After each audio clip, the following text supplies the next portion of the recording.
কথা বলেন, কথা বলেন। ওই মন্দিরে একটা কোরআন শরীফকে বা কাহারা সেখানে নিয়ে রেখে দিল, এটা নিয়ে দেশে তুলপাড় উঠে গেল।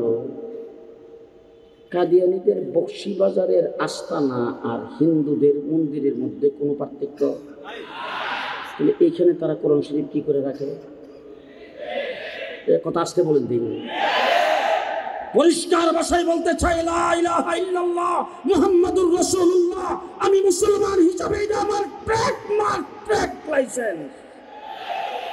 সুতরাং আমার লাইসেন্স আমার থাকবে, তোমার বক্সিবাজারের দেওয়ালের মধ্যে কেন লা ইলাহা ইল্লাল্লাহ?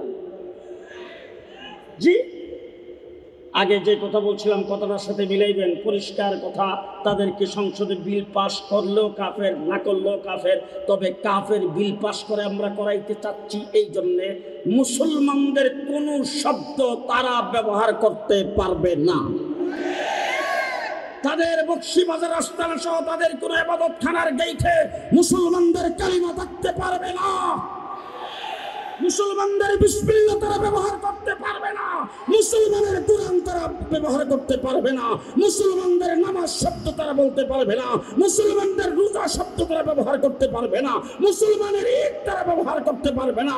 মুসলমানের কুরবানি তারা ব্যবহার করতে পারবে না। এমনকি ওআইসি সম্মেলনে তৎকালীন বাংলাদেশের যিনি ধর্মমন্ত্রী হিসেবে দায়িত্বপ্রাপ্ত ছিলেন, রাষ্ট্রের পক্ষ থেকে, বাংলাদেশের পক্ষ থেকে কাদিয়ানীদেরকে অমুসলিম সংখ্যালঘু ঘোষণাপত্রে স্বাক্ষর করে এসেছেন।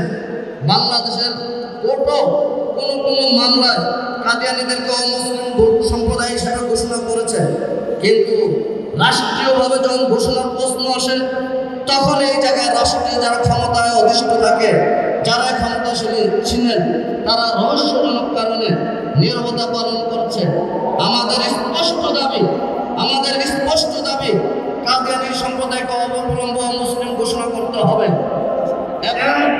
যখন সরকার ঘোষণা দিয়েছিল এদেশে ইসলামী দল যার যেখানে পাও ধরে ধরে খুন করো, গুলি করো, তারা সন্ত্রাসী দলটি 2 থেকে এইগুলা মারা বসে সিদ্ধান্ত নিল 3 তারিখে ছাত্র জনতার আন্দোলনের সাথে একাকার হয়ে যাবো। বাইতুল মুকাররম থেকে সর্বপ্রথম ছাত্র জনতার আন্দোলনের সাথে প্রথম স্লোগান দিয়েছিলেন ওলামায়ে কেরাম। এখান থেকে 140